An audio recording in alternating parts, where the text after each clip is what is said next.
Página 1. La doctrina del shock, el auge del capitalismo del desastre, Naomi Klein, 2008. Introducción.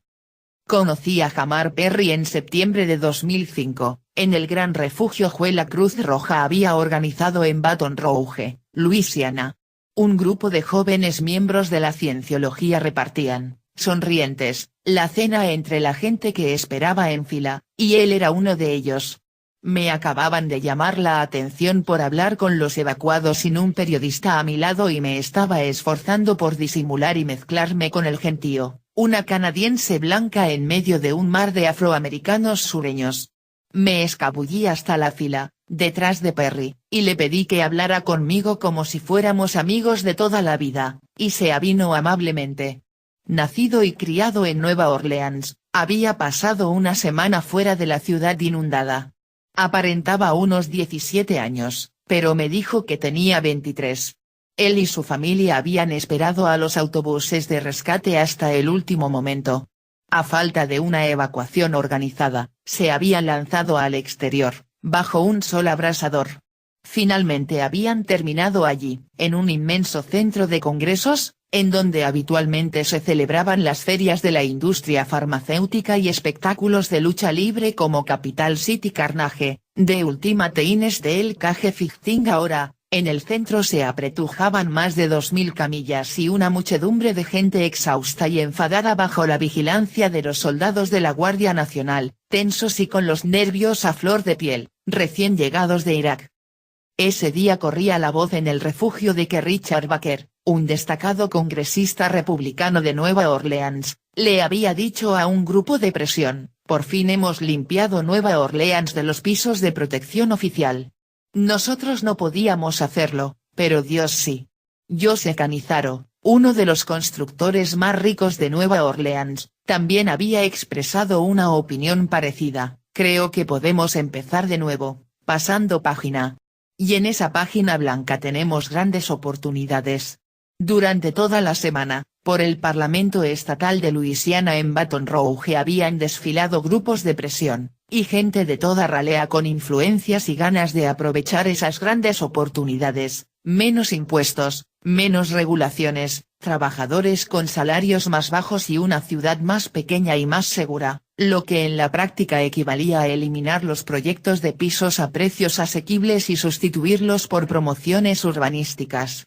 Al escuchar frases y expresiones como empezar de nuevo y pasar página, casi se le olvidaba a uno el hedor nocivo de los escombros, las mareas químicas y los restos humanos que se amontonaban a unos pocos kilómetros, en la autopista. En el refugio, Jamar no podía pensar en otra cosa: para mí no tiene nada que ver con limpiar la ciudad. Lo que yo veo es un montón de gente del centro que ha muerto.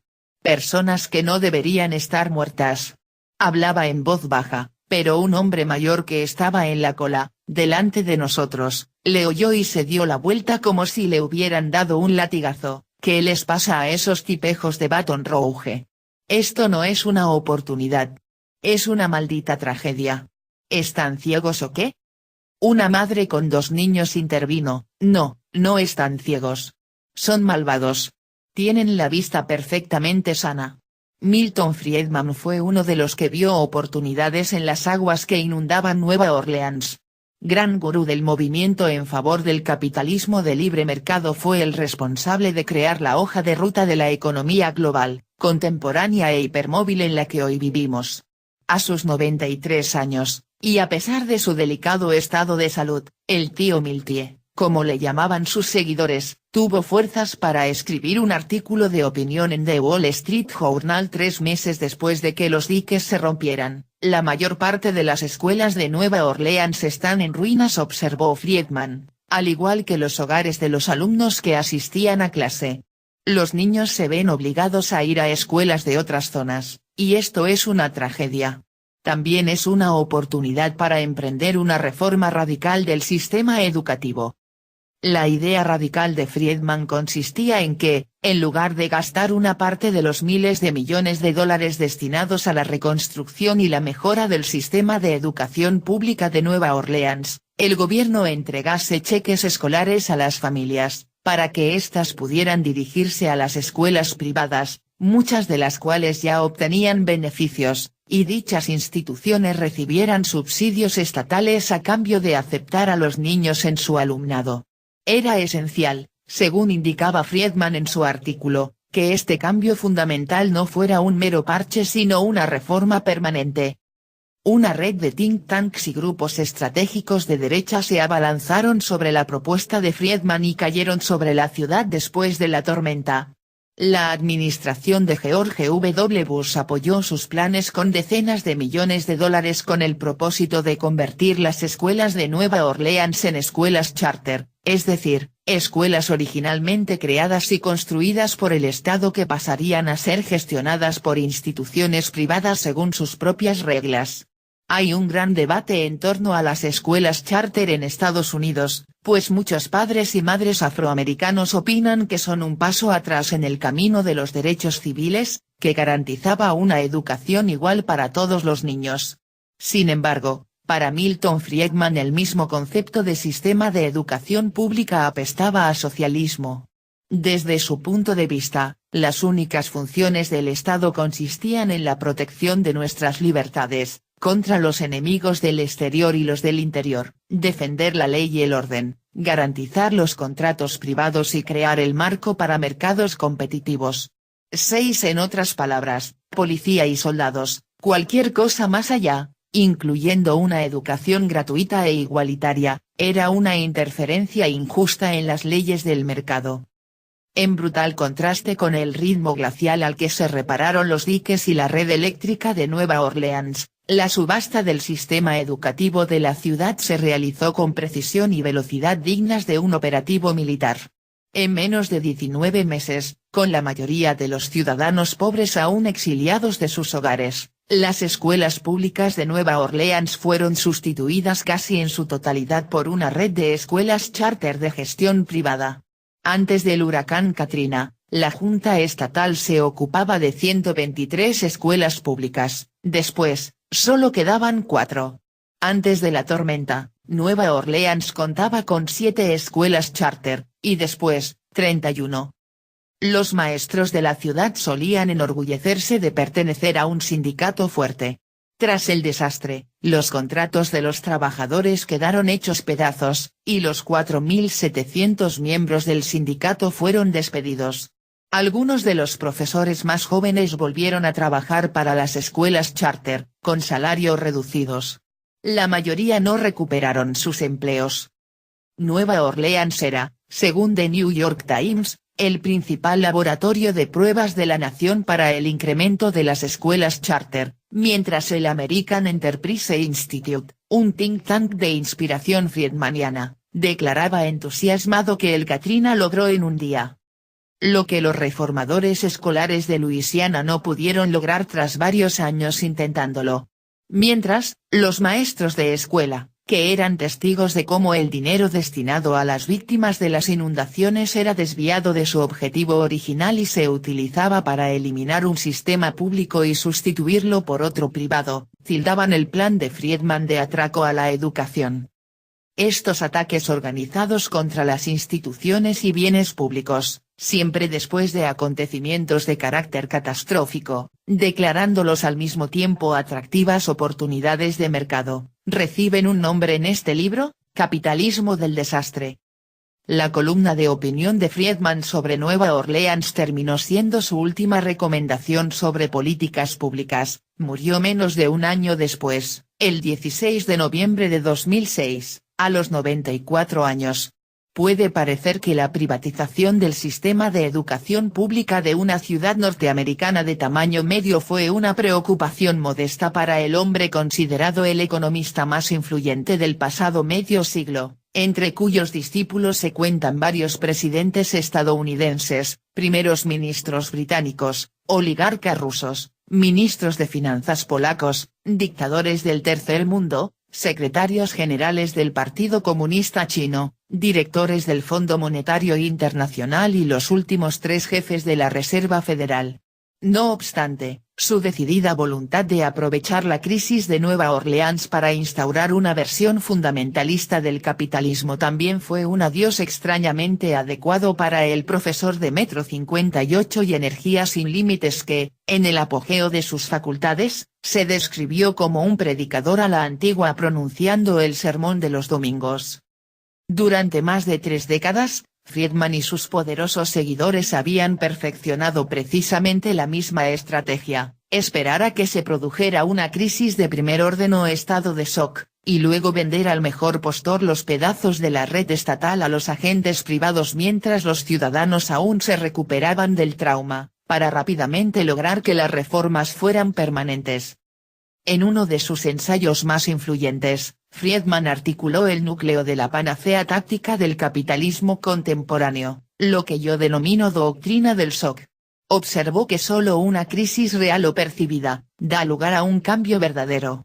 Cuando esa crisis tiene lugar, las acciones que se llevan a cabo dependen de las ideas que flotan en el ambiente.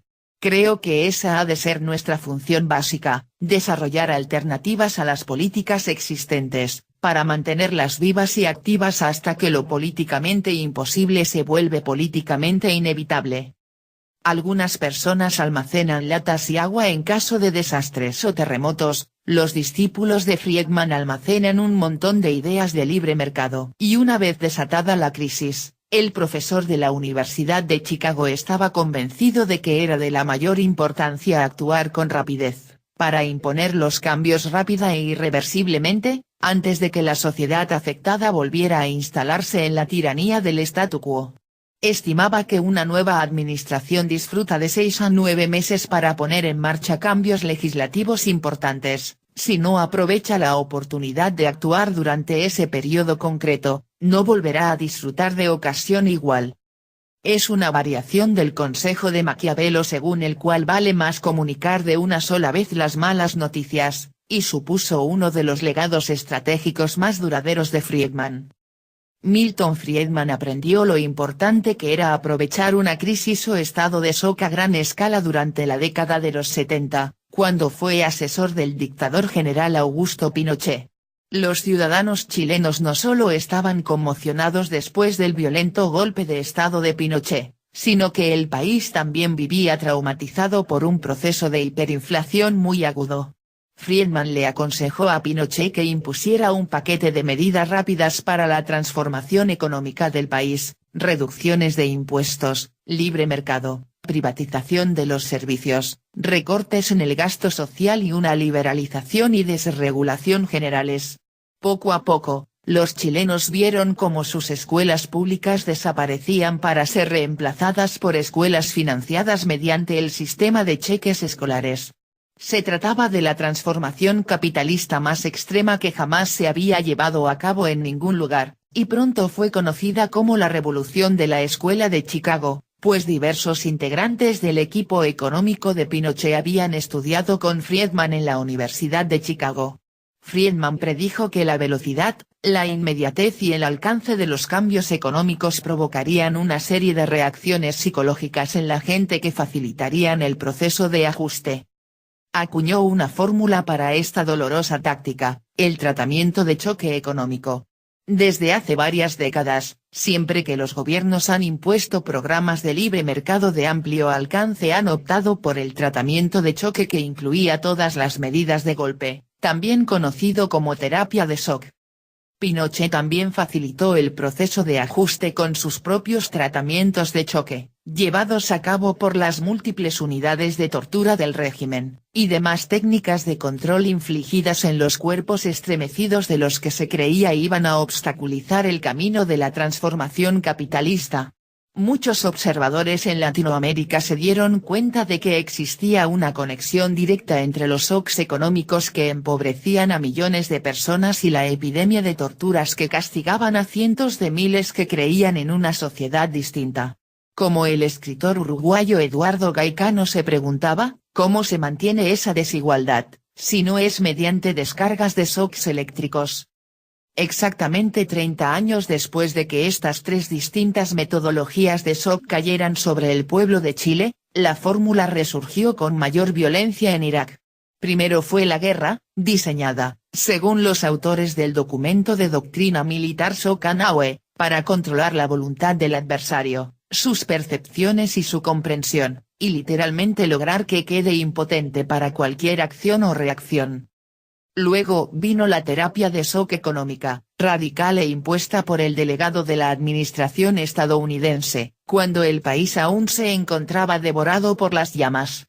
Paul Bremer decretó las medidas de rigor, privatizaciones masivas, liberalización absoluta del mercado, un impuesto de tramo fijo del 15% y un Estado cuyo papel se vio brutalmente reducido.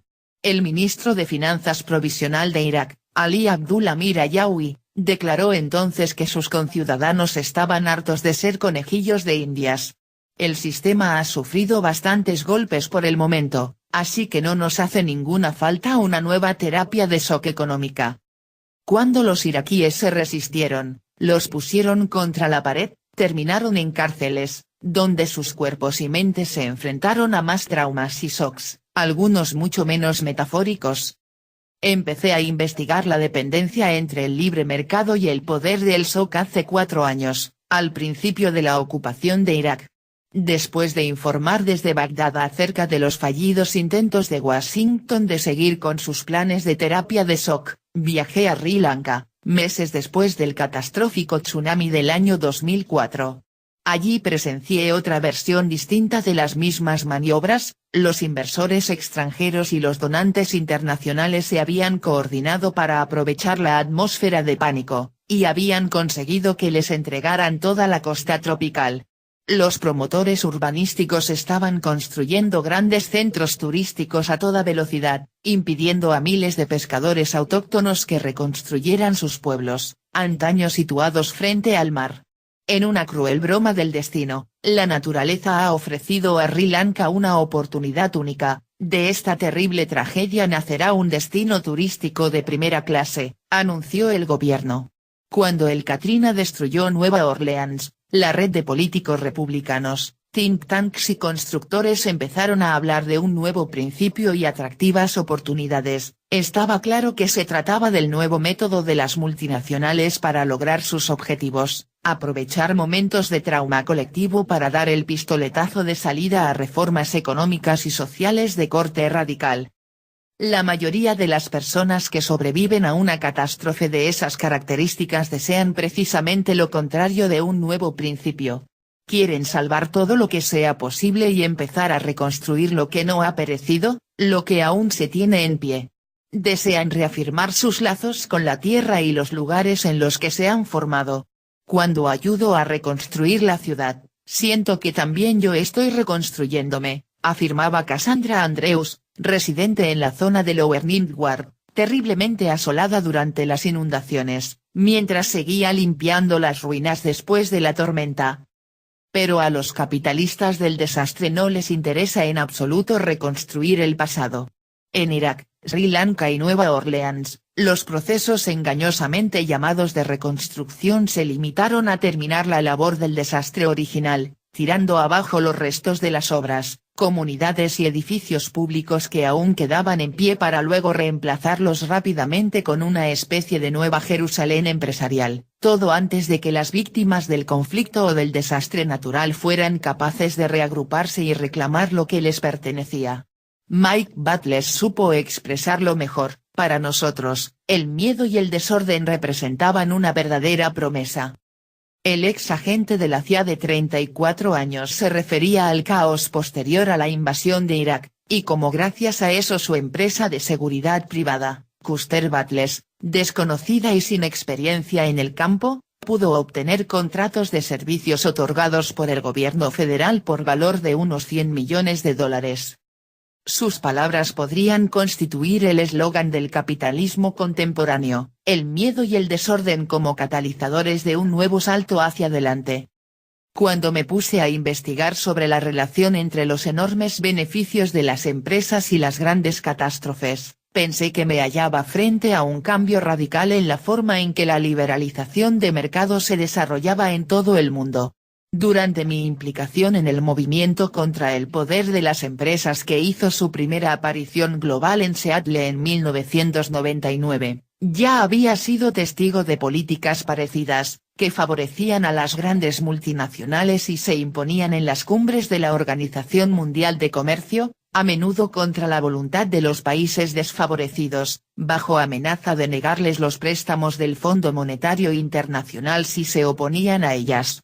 Las tres grandes medidas habituales: privatización, desregulación gubernamental y recortes en el gasto social, solían ser muy impopulares entre la gente, pero con el establecimiento de acuerdos firmados y una parafernalia oficial, al menos se sostenía el pretexto del consentimiento mutuo entre los gobiernos que negociaban, así como una ilusión de consenso entre los supuestos expertos.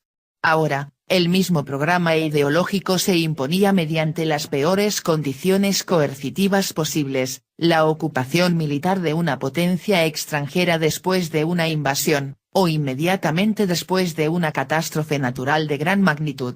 Al parecer, los atentados del 11 de septiembre le habían otorgado luz verde a Washington, y ya no tenían ni que preguntar al resto del mundo si deseaban la versión estadounidense del libre mercado y la democracia. Ya podían imponerla mediante el poder militar y su doctrina de shock y conmoción. Sin embargo, a medida que avanzaba en la investigación de cómo este modelo de mercado se había impuesto en todo el mundo, descubrí que la idea de aprovechar las crisis y los desastres naturales había sido en realidad el modus operandi clásico de los seguidores de Milton Friedman desde el principio. Esta forma fundamentalista del capitalismo siempre ha necesitado de catástrofes para avanzar. Sin duda las crisis y las situaciones de desastre eran cada vez mayores y más traumáticas, pero lo que sucedía en Irak y Nueva Orleans no era una invención nueva, derivada de lo sucedido el 11 de septiembre. En verdad, estos audaces experimentos en el campo de la gestión y aprovechamiento de las situaciones de crisis eran el punto culminante de 3 décadas de firme seguimiento de la doctrina del shock. A la luz de esta doctrina, los últimos 35 años adquieren un aspecto singular y muy distinto del que nos han contado. Algunas de las violaciones de derechos humanos más despreciables de este siglo, que hasta ahora se consideraban actos de sadismo fruto de regímenes antidemocráticos, fueron de hecho un intento deliberado de aterrorizar al pueblo, y se articularon activamente para preparar el terreno e introducir las reformas radicales que habrían de traer ese ansiado libre mercado. En la Argentina de los años 70, la sistemática política de desapariciones que la Junta llevó a cabo, eliminando a más de 30.000 personas, la mayor parte de los cuales activistas de izquierdas, fue parte esencial de la reforma de la economía que sufrió el país, con la imposición de las recetas de la Escuela de Chicago. Lo mismo sucedió en Chile, donde el terror fue el cómplice del mismo tipo de metamorfosis económica. En la China de 1989, la masacre de la plaza de Tiananmen fue el shock que desató oleadas de detenciones, más de decenas de miles, las cuales permitieron al Partido Comunista convertir el país en una zona de exportación al por mayor, bien surtida de trabajadores demasiado aterrorizados como para exigir ningún derecho laboral. En la Rusia de 1993, Boris Yeltsin decidió enviar los tanques al Parlamento, y maniobrar para impedir que los líderes de la oposición fueran un obstáculo para la privatización fulminante que dio lugar a la nueva clase dirigente del país, los famosos oligarcas. La Guerra de las Malvinas, en 1982, permitió a Margaret Thatcher superar la crisis de las huelgas de los mineros.